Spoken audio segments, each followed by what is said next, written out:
আমার এই স্বজনহীন জীবনেও দেশবাসী আমার স্বজন।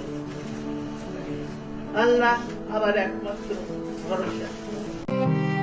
আমি যেমন থাকি, যেখানেই থাকি, যতক্ষণ বেঁচে থাকবো দেশবাসীকে ছেড়ে যাব না। ইসলাম আমাদের শেখায়, যারা সত্যের পক্ষে দাঁড়ায় তারা কখনো এই পরীক্ষার বাইরে থাকে না। বাংলাদেশের রাজনীতিতে এমন একজন নেত্রী আছেন যিনি বহু জুলুম, কষ্ট ও নির্যাতনের পরেও নিজের অবস্থান কখনোই বদলাননি। তিনি হলেন বাংলাদেশের 3 বারের সাবেক প্রধানমন্ত্রী বেগম খালেদা জিয়া।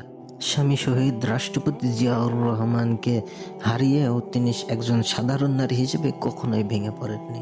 তিনি ব্যক্তিগত দুঃখের চেয়েও দেশ ও জাতির দায়িত্বকে বড় করে দেখেছেন। আল কোরআনে আল্লাহ তাআলা বলেছেন, আল্লাহ ধৈর্যশীলদের ভালোবাসেন। এই ধৈর্যই তার জীবনের মূল শক্তি। বেগম খালেদা জিয়া বরাবরই কারাবরণ করেছেন, এটা কোনো সাধারণ ঘটনা নয়। এটি তার সত্যের পথে চলার মূল্য। তিনি কখনোই অন্যায়ের কাছে মাথা নত করেননি। এমনকি কারাগারের ভেতরে থেকেও তিনি ন্যায়, গণতন্ত্র ও মানুষের অধিকারের কথা বলেছেন। ইসলামের ইতিহাসে আমরা দেখি, যারা সর্বদা সত্য কথা বলে তাদের উপরই কেবল জুলুম আসে, কিন্তু সত্য কখনোই হার মানে না।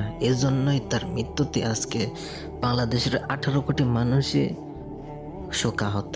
একটি কথা খুবই স্পষ্টভাবে বলা দরকার যে বেগম খালেদা জিয়া কখনোই আলেম ওলামাদের বিরুদ্ধে অবস্থান নেননি। তিনি আলেম ওলামাদেরকে সম্মান করেছেন, এমনকি ইসলামী শিক্ষার প্রতি সমানভাবে গুরুত্ব দিয়েছেন। তার রাজনৈতিক জীবনে আলেম ওলামাদের কণ্ঠরোধ করার কোনো নজির নেই, বরং ধর্মীয় সভা, ইসলামী শিক্ষা প্রতিষ্ঠান এবং আলেম ওলামাদের নিরাপত্তার বিষয়ে তিনি বরাবরই সহনশীল ও ইতিবাচক ছিলেন। হাদিসে রাসূল সাল্লাল্লাহু আলাইহি সাল্লাম জানিয়েছেন, আলেমগণ নবীগণের ওয়ারিস। এ বিশ্বাস থেকেই তিনি আলেম ওলামাদের প্রতি সম্মানজনক অবস্থান বজায় রেখেছেন। বাংলাদেশের ইসলামী দলগুলো, বিশেষ করে বাংলাদেশ জামায়াতে ইসলাম, এই দলগুলোকে বেগম খালেদা জিয়া খুবই সম্মানের চোখে দেখেছেন।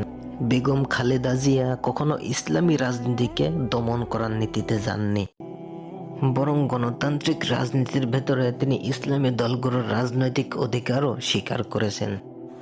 এটি প্রমাণ করে তিনি ধর্মবিদ্বেষী রাজনীতিতে বিশ্বাসী ছিলেন না, বরং ইসলামী শক্তির সঙ্গে শান্তিপূর্ণ অবস্থানের নীতিকে বিশ্বাসী ছিলেন। বেগম খালেদা জিয়ার রাজনীতি ছিল ইসলাম বিদ্বেষীদের বিরুদ্ধে, আলেম ওলামাদের সম্মানের পক্ষে, ধর্মীয় স্বাধীনতার পক্ষে এবং নৈতিক সমাজ গঠনের পক্ষে ছিল তার অবস্থান। প্রিয় বন্ধুরা, ক্ষমতা স্থায়ী নয়, কিন্তু আদর্শ টিকে থাকে। এই বিশ্বাসেই তার রাজনৈতিক পথ চলা। ইতিহাস একদিন সবকিছুর বিচার করবে, জুলুম থাকবে না এবং সত্য টিকে থাকবে। বেগম খালেদা জিয়ার জীবন আমাদের শেখায় দেশের জন্য ত্যাগ, দিনের প্রতি সম্মান এবং আলেম সমাজের প্রতি সম্মান প্রদর্শন।